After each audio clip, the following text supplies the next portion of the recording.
The corridors of Concordance Prime had never seemed so long. Jinho ran with the princesses at his heels, dodging startled delegates and station personnel as they raced toward the summit chamber at the heart of the station. His lungs burned and his legs ached, but he did not slow down because he could hear pursuit behind them. The heavy footsteps of Vexery soldiers closing the distance with every passing second. "The chamber is just ahead," Saleth gasped, pointing toward a large doorway flanked by security officers. "Keep running," Jinho ordered. "Do not stop for anything." They burst through the entrance and into the vast summit chamber where hundreds of delegates from a dozen species turned to stare at the commotion. Ambassador Torvan was standing near the central platform with Agent Kryn beside him, both of them looking toward the door with expressions of relief and concern. "Nieces," Torvan called out, moving toward them with arms outstretched. "Thank the ancestors you are safe." But before the princesses could reach him, Lord Vashern stepped out from the crowd with 6 armed soldiers at his back. "Stop," he commanded, his voice carrying across the chamber with authority that made even the foreign delegates pause. "These females are suffering from stress-induced delusions, and the human has been filling their heads with lies. I am taking them into protective custody for their own safety. You will do no such thing," Agent Kryn said coldly, stepping forward to block his path. "I have authority from the Emperor himself to investigate this matter." "The Emperor is not here," Vashern replied with a thin smile. "And I am the ranking military officer on this station, which means security matters fall under my command." The soldiers behind him raised their weapons and the chamber erupted in chaos as delegates scrambled for cover. Jinho pushed both princesses behind him and faced Vashern directly. "It is over," he said, his voice steady despite the weapons pointed at his chest. "Agent Kryn has already transmitted the princess's implant recordings to the Emperor, and he knows everything about your assassination plot." Vashern's smile faltered for just a moment before he recovered his composure. "Whatever those recordings contain, they are clearly fabricated," he said. "The princesses were confused and frightened, and the human took advantage of their vulnerability." "Then you will not mind if I play them for everyone here," Agent Kryn said, holding up a small device. "Let the delegates judge for themselves whether the recordings are real." She activated the device, and Vashern's voice filled the chamber, clear and unmistakable, as he discussed his plans to murder the princesses and blame the Kreth. The delegates listened in stunned silence as the recording continued, revealing every detail of the conspiracy, including the names of Vashern's co-conspirators and his true motivations for wanting war. When the recording ended, the chamber was completely quiet. Vashern's face had gone pale beneath his scales, and his soldiers were looking at each other with uncertainty. "Lies," he said weakly. "This is all a fabrication designed to frame me. The recordings came from neural implants installed by the Emperor himself," Agent Kryn replied. "They cannot be fabricated or altered, and the authentication codes have already been verified by Imperial security." Ambassador Torvan stepped forward with fury burning in his eyes. "You would have killed my nieces," he growled. "Children of my own blood, sacrificed for your ambition." "They are not children," Vashern spat back, his composure finally cracking. "They are symbols, tools of the state. Their value lies in what their deaths could accomplish. Their value lies in who they are," Jinho said quietly, drawing everyone's attention. "2 young women who have spent their entire lives serving an empire that treats them as bargaining chips. And when they finally needed protection, the only person they could trust was a stranger from a species you consider inferior." Vashern laughed bitterly. "And what does that prove?" "Human, that you are noble, that your kind is somehow better than ours. It proves that power does not equal worth," Princess Kethra said, stepping out from behind Jinho with her head held high. "Lord Vashern, you have all the authority and strength you could ever want.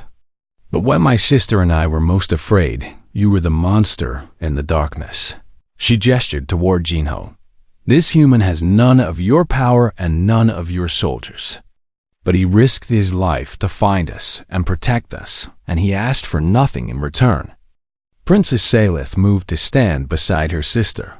"Our father taught us that true strength comes from protecting those who cannot protect themselves," she said. "You have forgotten that lesson, Lord Vashran, and that is why you have already lost." The Kreth delegate rose from his seat and addressed the chamber. "The Kreth Dominion calls for Lord Vashran's immediate arrest," he announced. "His conspiracy threatened not only Vexery lives, but the peace of the entire galaxy." Other delegates voiced their agreement, and Station Commander Yulkith ordered his security forces to move in. Vashran looked around the chamber at the hostile faces surrounding him and realized that he had no allies left. His soldiers had already lowered their weapons and stepped away, unwilling to die for a cause that had been exposed as treason. "This is not over," he snarled as security officers seized his arms and bound his wrists. "Yes, it is," Ambassador Torvan replied. "And you will spend the rest of your life in a prison cell, thinking about what your ambition has cost you." Vashran was dragged from the chamber and silence fell once more. The Kreth delegate cleared his throat. "In light of these events," he said slowly, "the Kreth Dominion wishes to reaffirm our commitment to peace, and we propose that the treaty signing proceed as scheduled." Ambassador Torvan looked at his nieces, who both nodded. "The Vexery Empire agrees," he said. "Let this day mark the end of conflict and the beginning of a new era." The chamber erupted in applause as delegates from both sides came together to celebrate the unexpected resolution. But Jinho stood apart from the celebration, content to watch from the edges as history unfolded. He felt a hand on his arm and turned to find both princesses standing beside him. "You saved us," Salith said softly. "And you saved the peace." "You saved yourselves," Jinho replied. "I just helped you find the courage you already had." Kathara shook her head. "Do not diminish what you did, human. You showed us that strength can be gentle and that protection does not require power. Our father wishes to thank you personally," Salith added. "He has authorized us to offer you any reward you desire." Jinho thought about this for a moment. "Tell your father that the only reward I want is for you both to be given time to recover from this ordeal," he said. "No more political duties until you are ready. No more carrying the weight of an empire on your shoulders until you choose to pick it up again." The princesses stared at him in surprise. "You would use your reward on us?" Kathara asked. "You are young, and you have been through something terrible." Jinho said gently, "You deserve the chance to heal before anyone asks anything more of you." Salith's eyes filled with tears, and she threw her arms around Jinho in a fierce embrace. Kathara hesitated for only a moment before joining her sister, both princesses holding on to the human who had shown them kindness when they needed it most. "Thank you," Salith whispered against his chest. "Thank you." Kathara echoed. Ambassador Torvan approached with a respectful nod. "The Emperor has asked me to extend an invitation," he said. "He wishes you to serve as the official human guardian to the princesses during future diplomatic missions." "We requested it," Salith admitted with a small smile. "We want you to stay with us." Jinho looked at the two fierce warriors who had become something like family to him over the course of one terrifying night. "I would be honored," he said, and as the celebration continued around them, the two princesses of the Vexery Empire found their favorite place once more, resting peacefully against the chest of a human who had taught them that true strength was not about power or pride. It was about protecting others without expecting anything in return, and in that moment Park Jinho understood that this was what it meant to be human among the stars. Jinho woke to the sound of footsteps echoing through the biodome. He had not meant to fall asleep, but exhaustion had claimed him sometime in the early hours, his body giving in to the need for rest while his mind stayed alert for danger. Now the danger was coming closer. The princesses were still pressed against his chest, their breathing slow and peaceful in a way that made him reluctant to disturb them. But survival came before comfort. "Wake up," he whispered, gently shaking Kethra's shoulder. "Someone is coming." Both sisters snapped awake instantly, their warrior instincts overriding their exhaustion as they moved into defensive positions. Kethra's claws extended, and Salith grabbed a piece of broken pipe from the ground nearby. "How many?" Kethra asked quietly. Jinho listened carefully to the approaching footsteps. "At least 4, maybe 5. And they are moving in a search pattern. Vashran's men." "Probably." The footsteps were getting closer now, accompanied by voices speaking in the Vexari military dialect. Jinho recognized the tone, if not the words. The clipped, efficient speech of soldiers following orders. "We need to move," he said. "Is there another way out of this biodome?" Kethra shook her head. "The main door is the only exit large enough for us to use." "What about the maintenance shafts?" "Too narrow for adult Vechari," Salith said. "We barely fit through them ourselves." Jinho looked around the clearing and spotted a dense cluster of dead vegetation near the far wall. "Then we hide and hope they pass us by," he said. "Follow me and stay quiet." They moved quickly through the shadows, keeping low and avoiding the patches of dim light from the emergency systems overhead.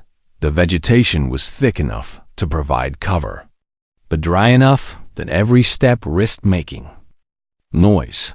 Behind them, the search party spread out across the biodome, their flashlights cutting through the darkness like blades. Jinho guided the princesses into a hollow beneath a fallen tree where the tangled roots created a natural shelter. They pressed together in the cramped space and waited. The soldiers came closer. Jinho could see their silhouettes now. 5 Vexari males in military armor with weapons drawn and scanners in their hands. One of them stopped less than 10 feet from the hiding spot and activated his scanner.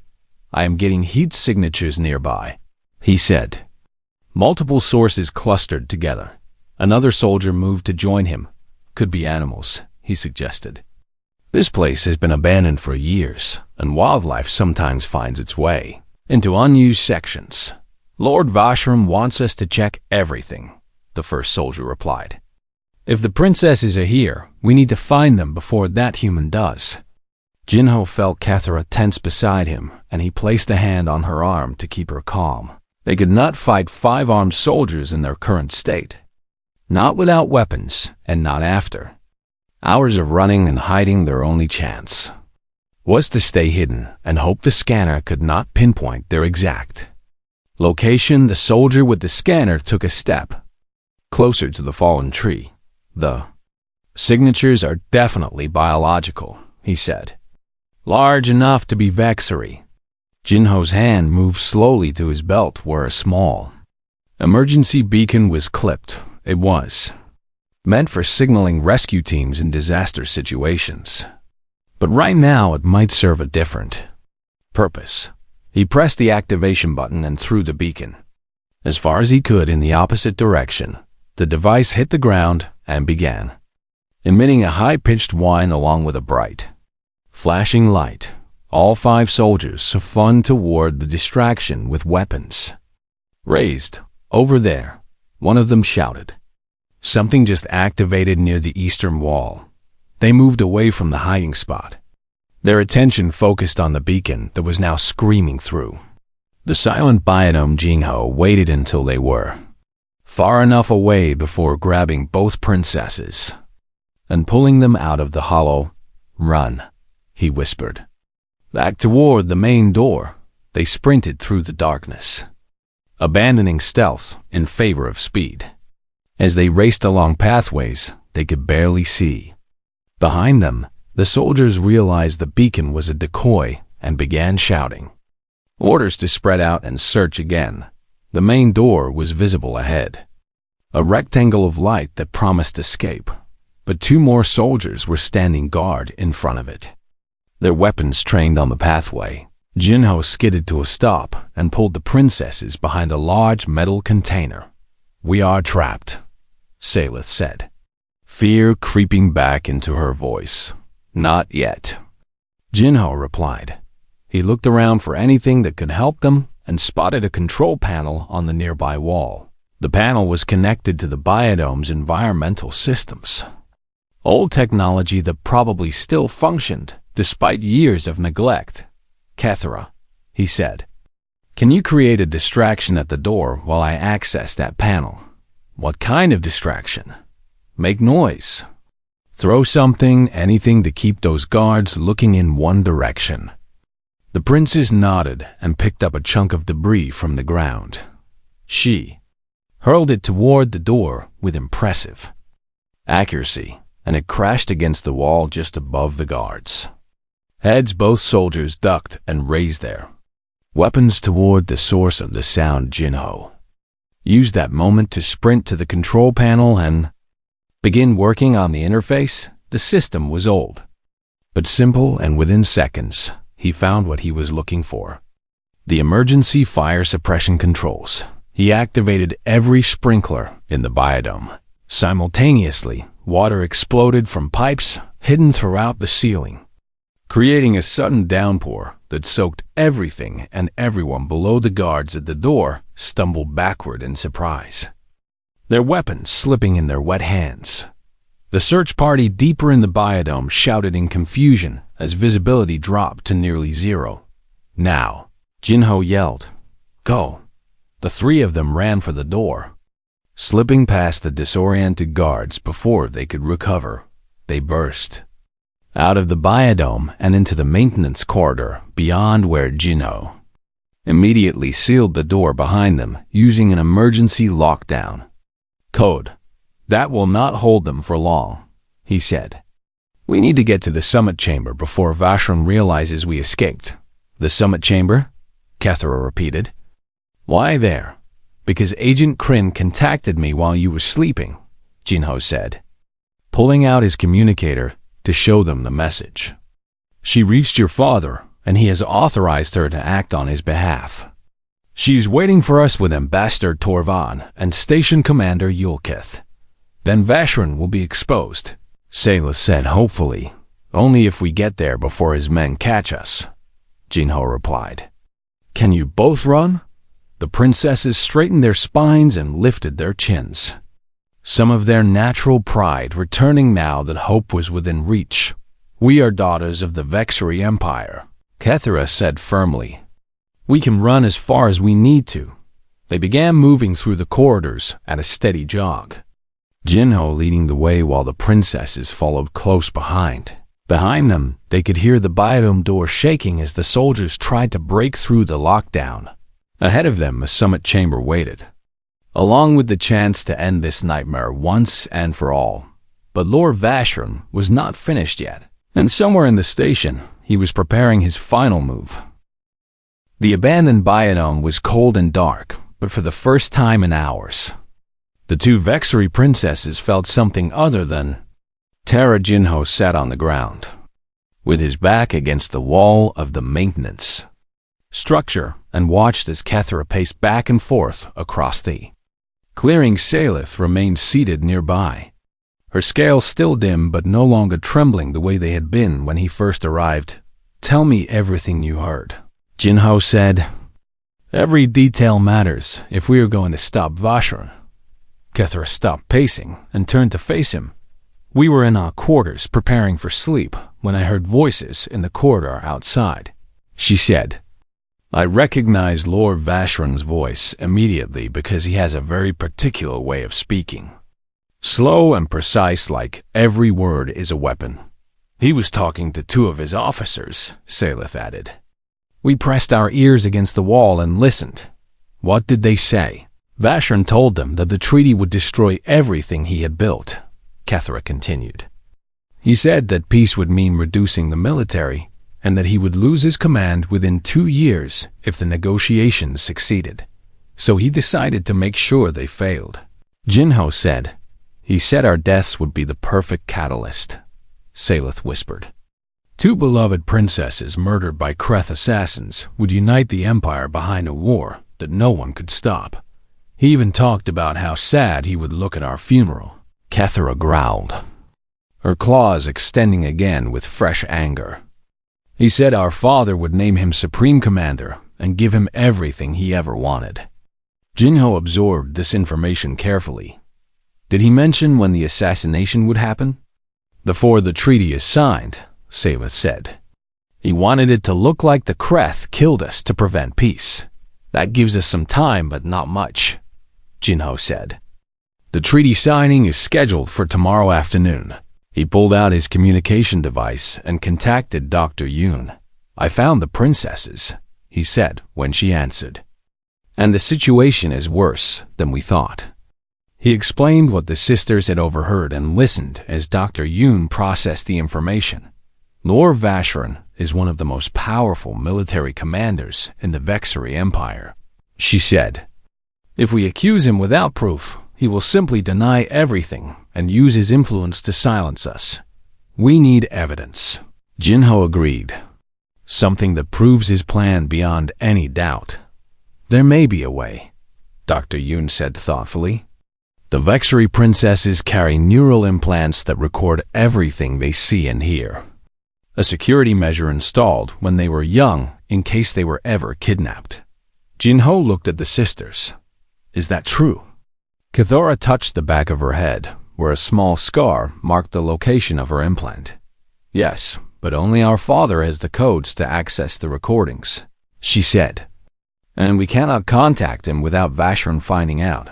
What about Agent Kryn? Sayla suggested suddenly. She serves our father directly, and she has always been loyal to our family. Who is Agent Kryn? Jinho asked. She is an intelligence operative who answers only to the Emperor, Kethera explained. She was assigned to the summit as an observer, but she stays hidden and does not interact with the main delegation. Can you contact her without going through official channels? Saleth nodded. She gave me an emergency frequency when we arrived. Just in case something went wrong.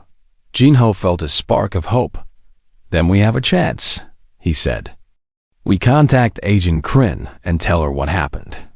She can verify your recordings and bring the evidence to your father. But what do we do until then? Kethera asked. Vacheron's men are searching the station for us right now, and eventually they will find this place.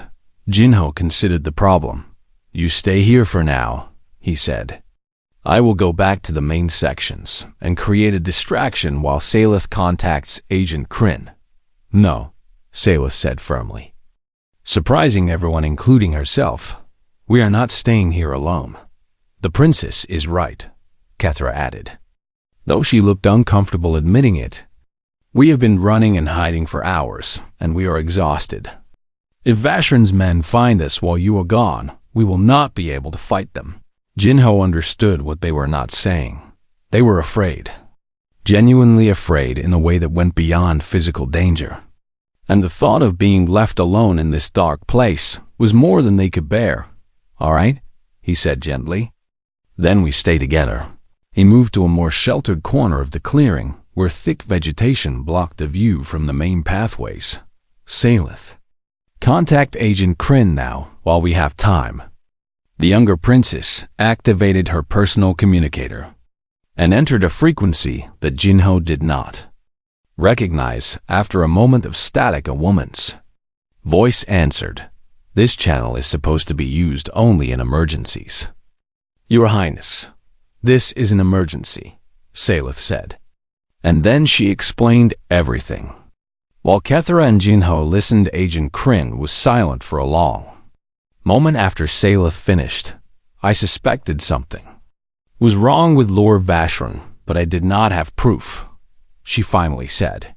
Your implant recordings will change everything, but I need time to establish a secure connection to your father.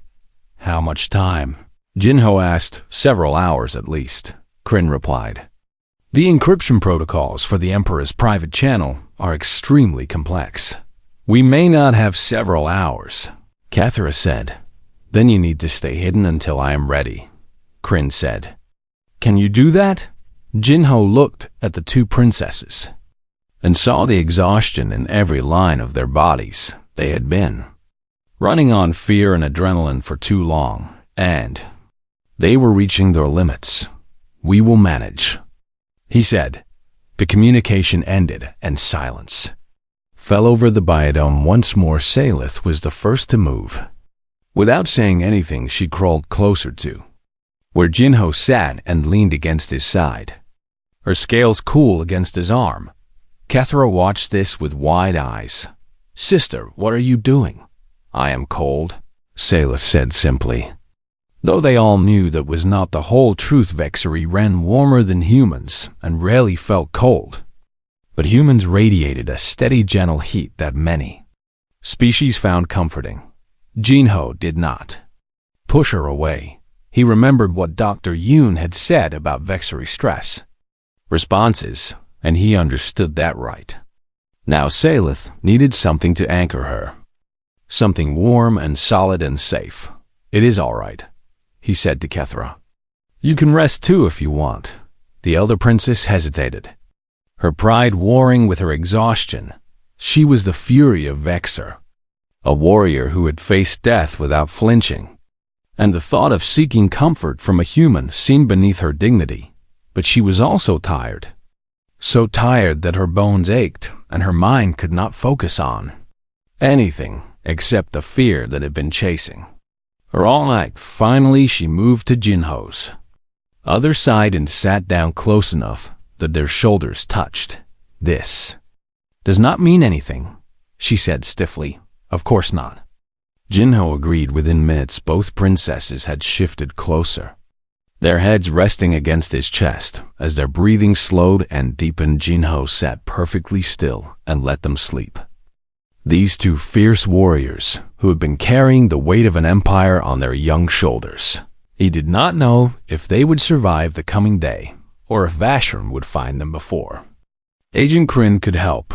But for now, in this dark and forgotten place, two frightened princesses had found a moment of peace, and Park Jinho would protect that peace for as long as he could.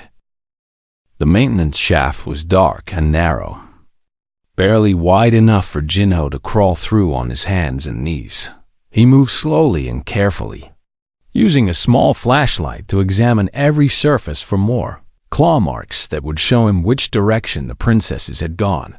The scratches were faint but consistent, leading him deeper into the forgotten parts of the station where most species never bothered to look. His communication device buzzed against his wrist, and he paused to answer it. "Jinho here. This is Dr. Yoon Mai-Ray," a woman's voice said through the speaker. "Ambassador Torvan told me you might need help with the Vexery situation, and I have information that could be useful." Jinho remembered the name from the summit guest list. Dr. Yoon was a xenobiologist who had spent 15 years studying different species across the galaxy, and her expertise on Vexery behavior was considered the best among humans. "Tell me what you know," he said. "The Vexery are proud warriors, but they experience stress differently than most species." Yoon explained. When they face overwhelming pressure, their bodies can enter a state called the dimming, where their scales lose color and their minds become desperate for safety. "I noticed the princesses looked tired," Jinho said. "Their scales were not as bright as they should have been." "That is a warning sign," Dr. Yoon confirmed. "These princesses have been prepared for this summit since they were children," Ambassador Torvan told me. "And the weight of that responsibility is enormous." "You think they ran because of stress? I think they ran because something pushed them past their limit," Dr. Yoon said. "Vexery do not abandon duty lightly, but when the dimming takes hold, they will seek any escape they can find." Jinho considered this information as he continued moving through the shaft. "Where can I find you?" he asked. "I am in the medical bay on level 7, she replied. "Contact me if you need more help." He ended the call and kept crawling. The maintenance shaft eventually opened into a larger corridor that ran along the outer hull of the station, filled with pipes and cables and equipment that hummed with energy. Chief Engineer Bralix was waiting there, A gruff Dorvani male with 4 arms and a permanent scowl on his face. "The ambassador said you would come this way," Bralix grumbled. "I know every corner of this station, and I can tell you where those tunnels lead." "Where do they go?" Jinho asked. Bralix pointed down the corridor with 2 of his arms. "This section connects to the old biodome on the station's lower levels. A garden habitat that was shut down 10 years ago when the funding ran out. And no one has been there since except for maintenance crews doing quarterly checks." "Can you take me there? I can show you the way, but I'm not going inside," Bralix said. "That place gives me uncomfortable feelings. Too quiet and too dark for my liking." Jinho nodded and followed the engineer through a maze of corridors and ladders that took them deeper into the station. Along the way, he noticed more claw marks on the walls, always at the height where a young Vexery would naturally reach while moving.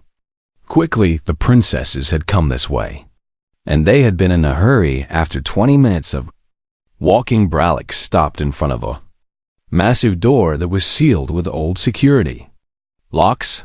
"This is the entrance to the biodome," he said. "The locks have not been updated in years, so any basic override code will open them." Jinho entered a standard maintenance code, and the door groaned as it slid open, revealing darkness beyond. "Thank you for your help," he said to Bralix. The engineer grunted and walked away without looking back. Jinho stepped through the doorway and let his eyes adjust to the dim light. The biodome was larger than he had expected. A vast circular space filled with overgrown plants and dead trees that had not been tended in a decade. Emergency lights along the ceiling provided just enough illumination to see the outlines of pathways that wound through the abandoned garden. He moved forward slowly, listening for any sound that might tell him where the princesses were hiding. For several minutes, he heard nothing but his own footsteps and the distant hum of the station's life support systems. Then he caught a faint noise somewhere ahead, a soft scraping sound like claws on metal. He followed the sound through a tangle of dead vines until he reached a clearing where a small maintenance structure stood.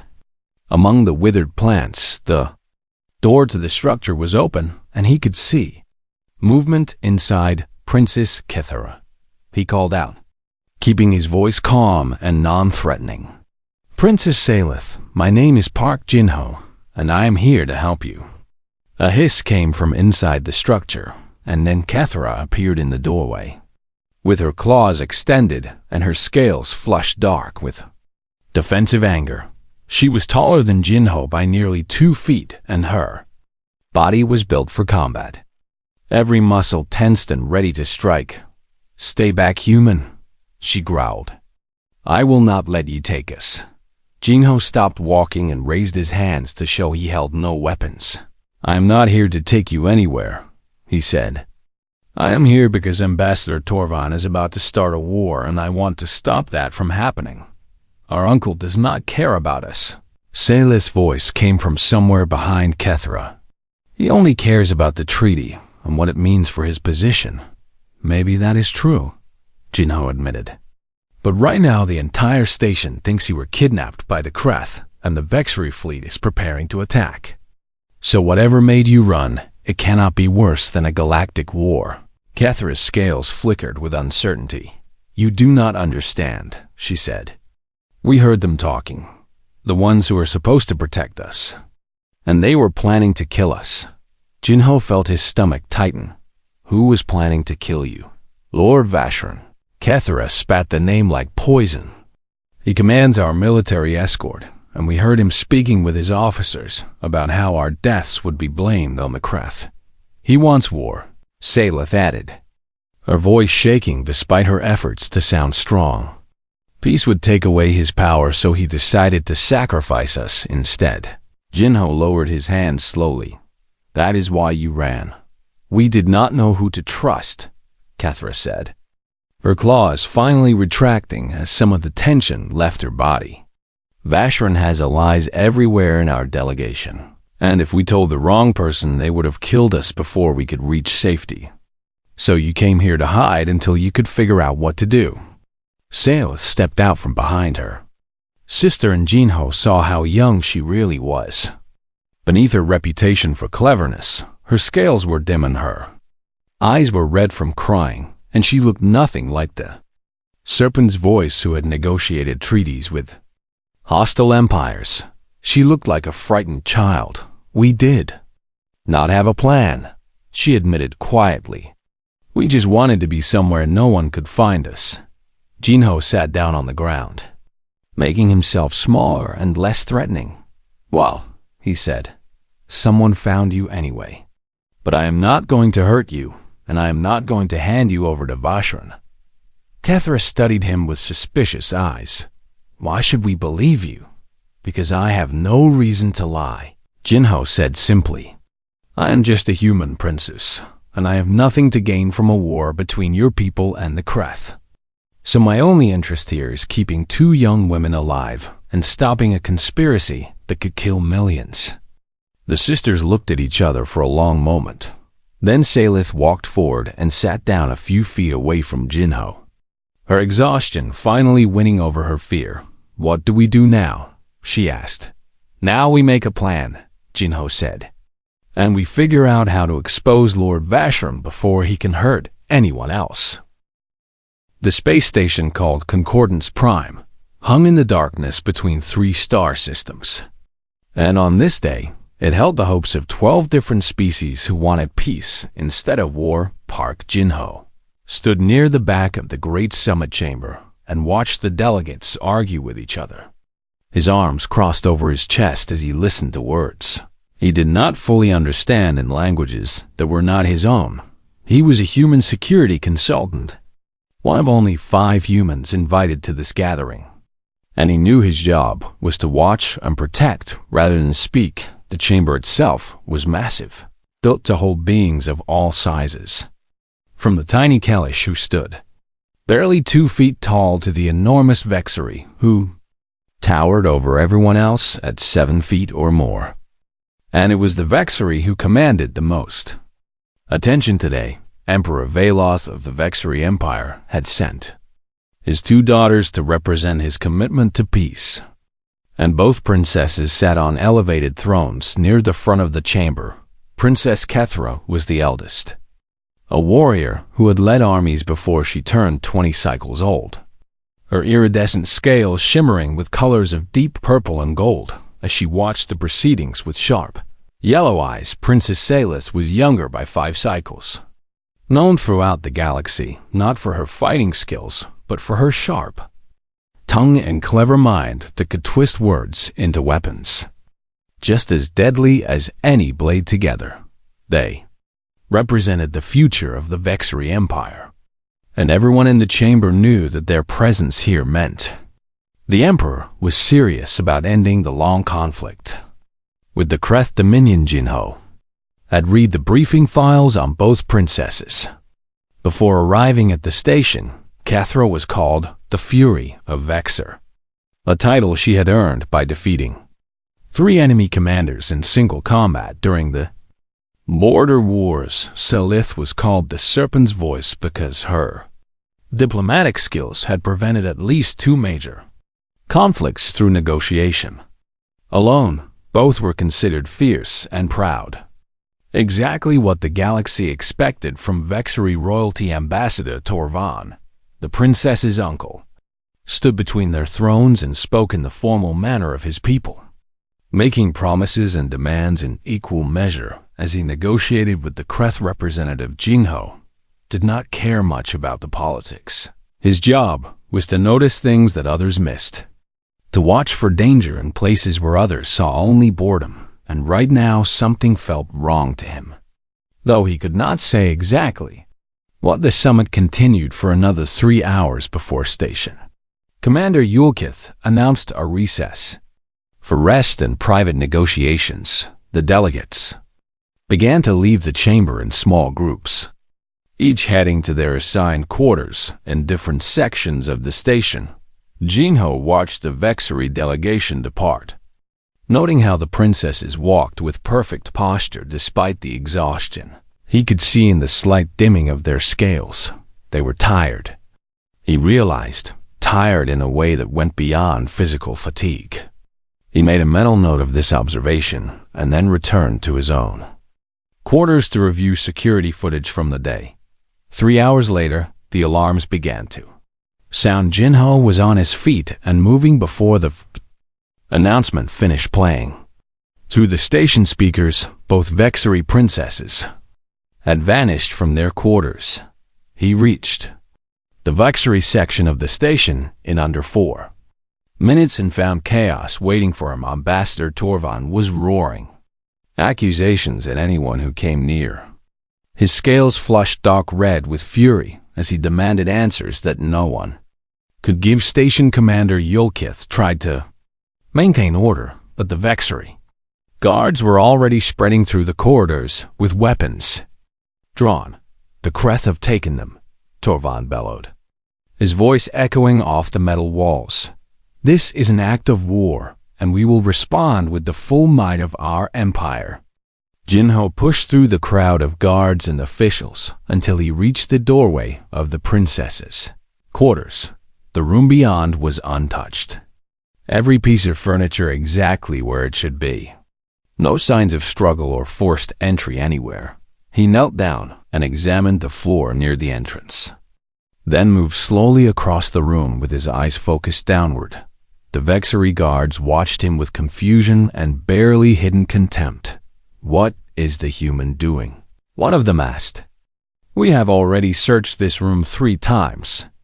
Jinho did not answer. He had found what he was looking for near the far wall, where a ventilation grate sat slightly crooked in its frame. Faint marks on the metal surface caught his attention. Scratches that were too precise to be accidental. These were claw marks, the kind made by Vexery hands. And they led away from the room, rather than toward it. "Ambassador Torvan," Jinho said, standing up and turning to face the furious diplomat. "I do not believe your nieces were taken by force." The ambassador's eyes narrowed dangerously. "What are you suggesting?" "Human. I am suggesting that they left on their own," Jinho replied, keeping his voice calm and steady. "The marks on this grate show claws pulling it open from inside the room, not pushing it in from outside." "Impossible," Torvan snapped. "My nieces would never abandon their duty. They are proud daughters of the Empire." "I'm not saying they abandoned anything," Jinho said. "I am saying they had a reason to leave that we do not yet understand. And if we start a war before we find out what that reason is, then we may be doing exactly what someone else wants us to do."